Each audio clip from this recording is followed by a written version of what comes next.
Try to threaten and con a tourist? Well, good luck.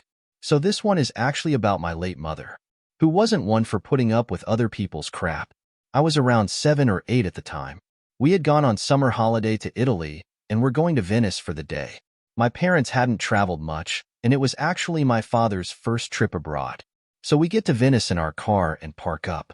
My parents are trying to find a place where they can buy tickets for a ferry or boat across. Nobody speaks a lot of English. A man sees them looking around and approaches them and guides us towards this small boat. There's another couple in the boat, and he gives a decent quote for sailing us across. My parents accept. However, once on the boat, the price changes drastically and the man and his 2 partners become quite threatening and are refusing to let anyone of the boat if they don't pay. After a very long discussion, my parents and the other couple end up just having to pay. They basically all pay all the money they have in cash, which when traveling in the ADIES was quite a lot. The boat docks in a small passage, and at the end of it you can see the St. Mark's Square. My mother makes sure that she is the last one to leave the boat. As she prepares to get off the boat, she quickly grabs all the money from the man's back pocket. Yes, he was stupid enough to put it there, and it stuck up a bit. Jumps off the boat, and because the men on the boat are so surprised that anyone would dare to do that, they don't immediately react, and we all manage to make it to the square. And so they can't follow. My mother, of course, gives the other couple their money back. And my parents have their money back, and the trip actually ended up costing them nothing. Thinking back, I have to say I am still impressed that she had the courage to do so. Scratched the front of a douce double-parked car. So I went to the library today with my motorbike and parked it in a parking spot by the sidewalk. As I came back, I found this fancy little car parked right in front of the parking spot for the bikes. I'm honestly so sick of people who double park their car like it's nothing, because it happens more often than not in my city. So I tried to squeeze my way through the car and the bikes that were next to me, and not only I couldn't make it, but I also ended up scratching a good bit of the front of the car. So, discouraged, I went to the closest coffee shop I could find and asked the waiters to check if the car belonged to someone in there. Turns out it was of this lady in her mid-40s. This woman didn't even look at me and didn't even say sorry while she went to move the car, but I was low-key scared she would notice the scratch. It was pretty noticeable. So I just flew away as soon as she moved. Was it inevitable? Yes, but, again, this happens so often here, and people don't even think they're doing something wrong. There are too many douches who feel entitled to drive however they want, so I'm more than happy to give them a taste of their own medicine. Sorry for shit, English, it's not my first language. Partner told not qualified for a job, until they needed him to fill in. Took a year, but the revenge was oh so sweet. Many years ago, partner, 40SM, wanted to apply for a project management job in his current company. Would be a promotion and salary upgrade. The division head where the job was located told him not to bother applying as he wasn't qualified. BKGRD. Partner had same qualifications as person leaving. He had previously blocked division head from illegally using funds. Lord forbid he told them no. When they tried to go over his head, company supervisor also told them no as what they wanted to do was illegal, backing up my partner. Fast forward a year later. The person they hired for the job had to go on medical leave for 3 to 4 months. In a meeting between partner section and division head, one who told him not to bother applying for position, he stated partner could just fill in to do the job while other person was gone. In front of everyone from both his company and all the division bigwigs, partner said in a completely calm, expressionless voice, "You told me last year I wasn't qualified to do the job, so not to even bother applying as you'd make sure I didn't get it. However, if you now feel I am now qualified, I will be happy do the job temporarily at the higher salary." Room was silent. The director of the division looked at the head and asked, "Did you actually say that?" "It's illegal and a potential lawsuit, by the way." When the guy stuttered and tried to explain, basically admitting he did say that, the director held up his hand to stop him from incriminating himself and the division and told the guy, "We will discuss this later. Meanwhile, you will be taking over the position duties while the person is on medical leave." After everyone from their division left, my partner's boss told him she about bust from keeping the laughter in at the guy's face and wished she could be a fly on the wall for that conversation. Edit to clarify, department head had to cover the position duties while the other person was on leave, not my partner.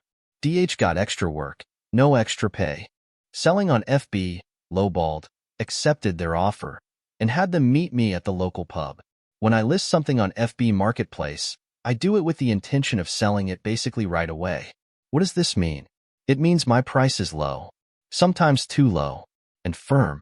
I don't budge on price, but that has never mattered. They always buy it at full price anyway. I absolutely hate getting 50, "Is it still available?" messages. When I get one of those, I just delete and ignore. A few days ago, I was selling a set of new take-off tires/wheels. MSRP was in the $2,500 range. Used prices were in the $1,500 to $2,000 range. I listed these at $1,000. Within an hour, I had probably 20 messages about them. My response is always the same. The price is the price. I will not hold them. First come, first serve. One of the guys who messaged me offered $250. These are a slow sell at $2,000, but a near instant sell at $1,000. There is no world where $250 was an appropriate offer. So I told him that.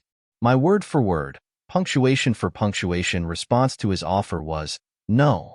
But that didn't stop him. He justified his offer by sending several listings showing other tires, etc. So I blocked him and moved on. Fast forward 10 minutes, and I get another message from a different FB account with the same offer. This guy was now using a second FB account. So I blocked this second account. And then he did it with a third account. I was done at this point. Clearly I couldn't win by just blocking and moving on. This guy was relentless. His strategy was to literally annoy the living crap out of you until you just said yes. And blocking his accounts wouldn't work. Who knows how many accounts this guy had. And so I did what any other sane person would do and accepted his $250 offer. I told him I would take his $250 offer, but that he would have to meet me later that night, as I was currently busy. He said that he was about a 2-hour drive from me and asked to meet halfway. I said no. He was eager to make a quick buck off of me, so agreed to drive to me. There is a street in our town that has a few pubs on it. 3 of these pubs are within about a half-mile of each other, kind of set up so you park on the street and walk between them. And these pubs are usually busy by 11 p.m. By busy, I mean there is zero parking anywhere. You usually have to park at least a half-mile away and walk to the pub. And so I did what any sane person would do and set the meet for 11 p.m. at one of these local pubs. I sent him a message at around 10:45 p.m. and asked him to meet me in the pub, and we could walk over to my truck and grab the wheels/tires. He messages me at 11 p.m. and told me he was out front.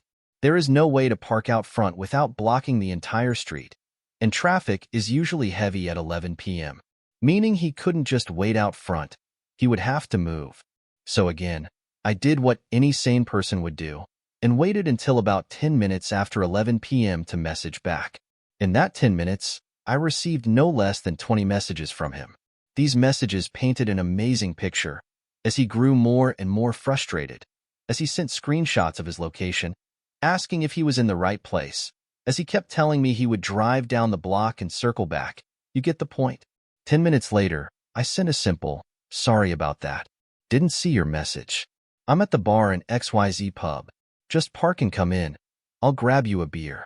He accepted the offer, parked what I assume was half a mile plus away, and walked to the pub. 10 more minutes of me not responding and 20-plus messages later, I sent a simple, "Sorry about that. Didn't see your message." I walked down to PDQ pub, probably 500 yards away, thinking you may be there. Meet me down here? Fast forward until right around midnight. I had made this man drive 2 hours one way, walk at least 2 miles, go into all 3 pubs, and curse me every way to Sunday. And he was still 2 hours from home. So I did what any sane person would do, and turned off FB notifications and went to bed. Oh, and the wheels and tires sold earlier that day for exactly $1,000. My ex had the foresight to plan out her devilish revenge on me many months in advance. My ex and I have known each other since we were teenagers and have always been close. We're very different people, though, so we never gave a relationship a try. That changed when we were both in our mid-30s and both ended up being single right around the same time, shortly before winter. Bad timing. Going through a breakup and drinking together while huddling up on the couch for warmth led to more, and we ended up dating. Yes, it was a disaster. 3 years of constant fighting until we finally called it quits. You'd be surprised how effectively you can hurt someone's feelings when you've known their wishes and deepest, darkest secrets for 20 plus years. We were both really hurt by what we said each other. I did what I do in these situations and went on a small holiday for a few days. Perfect time for her to gather stuff from my house and move out. That's when she did something that really fucked with my head many months in the future. One of my favorite hobbies is doing jigsaw puzzles. It calms me down after work, and I can listen to audiobooks for hours while doing it. And I don't mean some 500-piece puzzle that you can do in an evening. I mean huge puzzles with 15K plus pieces. Largest was 42K. I've got a whole room in my basement with a huge, custom-built table just for puzzles. It's great, because the puzzle can just stay on the table for weeks/months while I plug away at it, and there's no chance of actually bumping pieces off the table and vacuuming them up. Why is that hobby important? Because she knew how much I enjoy it. She could have just smashed the puzzle I was working at time, or destroyed the table when she moved out. But no, she simply grabbed a big handful of pieces. Not enough to be noticeable right away, but you're gonna notice when you're getting close to finishing it. Many months later, we still weren't talking all that much. We just needed time to cool off. I kept doing my jigsaw puzzle and got close to finishing it. That's when I started to notice that some pieces were definitely missing. Being the nerd that I am, I complained about it in our friends chat group.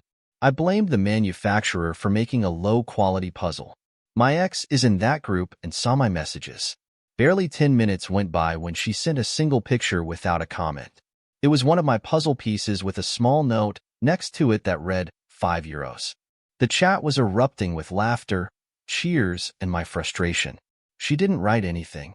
A day goes by and another picture appears. This time the piece was laying on the floor in her basement with a €10 next to it. This went on for days. Every day a new picture in a new location with ever-increasing ransom demands. She put real effort into messing with me. Can you imagine how frustrating it is when every day, at the exact same time, you know what's going to be posted in your friend's chat group? You open the app and yep, there it is. Your friends laughing their asses off at your misfortune. She could have just thrown those pieces away, but she kept them for months just to torture me. Kudos to her. A truly devilish move, and I really respect. In retrospect, it actually makes me chuckle. We've patched things up since then, and we're back to being really good friends. The hostages were exchanged for a few bottles of wine. Nobody can fuck with your head like your friends. Steal my parking slot? Goodbye, key slots. This happened around 20 years ago. Me and my fam came from a visit to the cemetery. It was a holiday, traffic was horrible, and we went straight to a restaurant and waited for a parking slot to open up. We were waiting for around 10 minutes, then a car went out and I was readying to park in the vacated slot. Of course, there was an asshat who forced himself into that slot. A couple of people witnessed what happened and told him that I was waiting for that slot, but he didn't give a shit. Fortunately, I was able to get another slot shortly. When we got down and seated at the restaurant, guess what? The asshat was on the opposite table. I almost went there to slap the asshat's bald head, but my fam held me back. Asshat can't even look in my direction, probably guilty.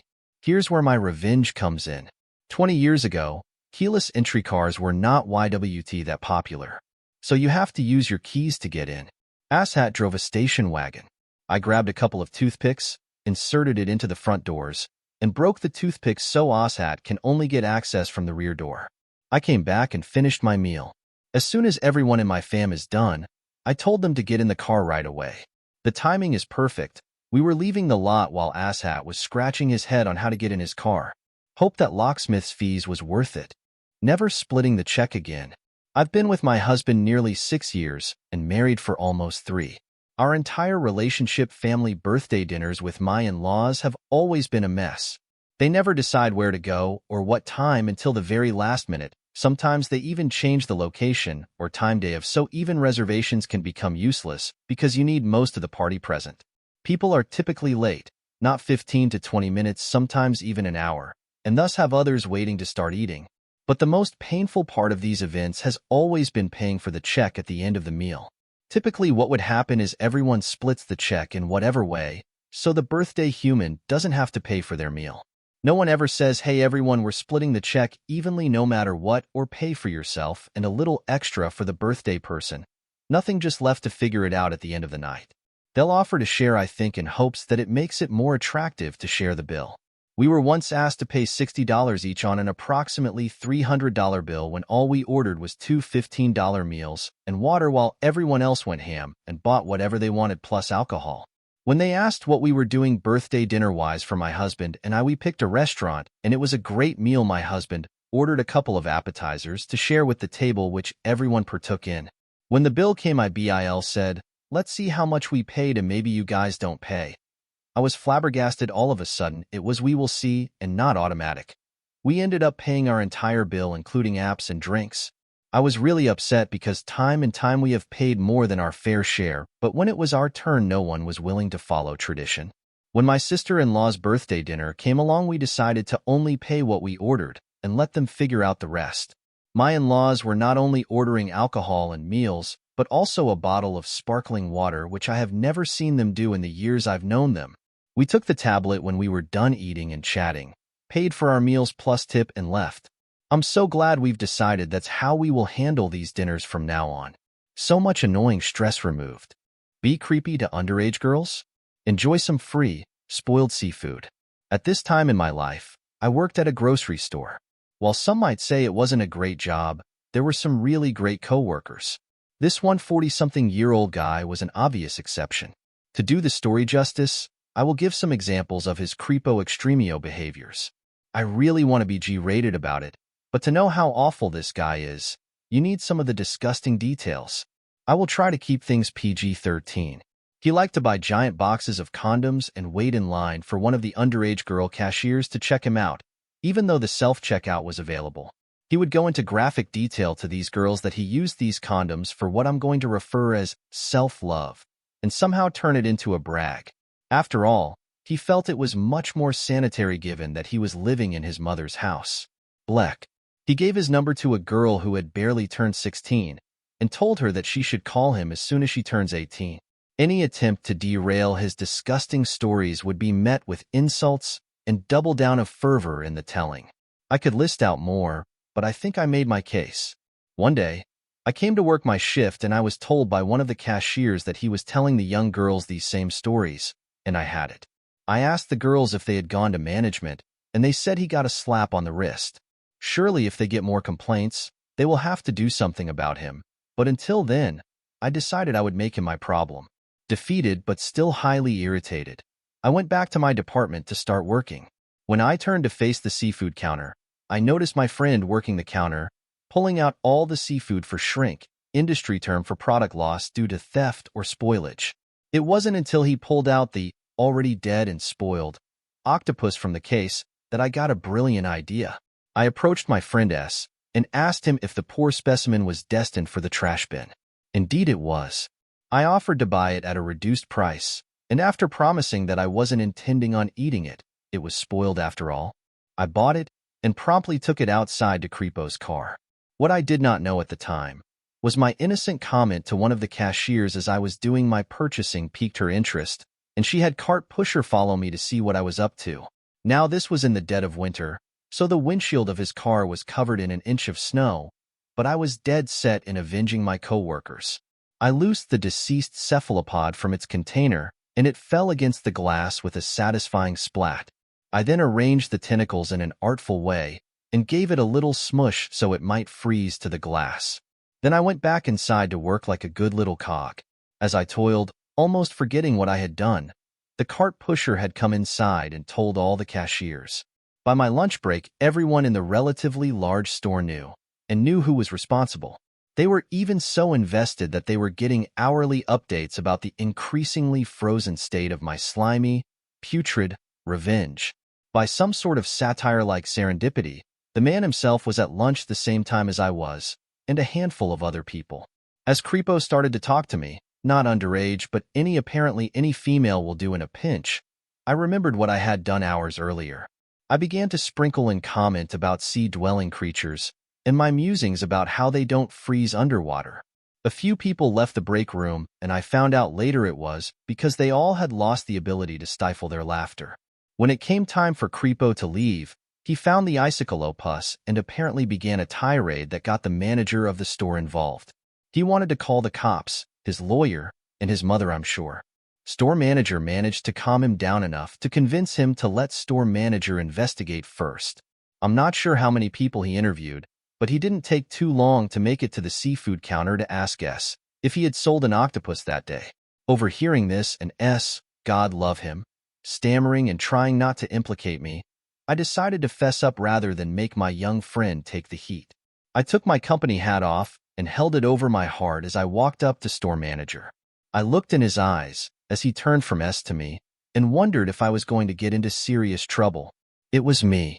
I octopused that car. To my great relief, store manager let out the biggest chortle turn laugh as he wheezed something like, "You don't even know. He's out there losing his mind." He wanted to call the cops, his lawyer, everything. Fear crept in again for a minute, and I asked if I was going to jail. I'm too soft for jail, and I doubt anyone there would find me amusing. Store manager said, "Nah, since you're well, I think because it was you, I can smooth this over." And that's my story of the pettiest revenge I ever pulled off. I'm told they were able to pull it off the windshield after some lightscaping, but it was frozen into everyone's memories.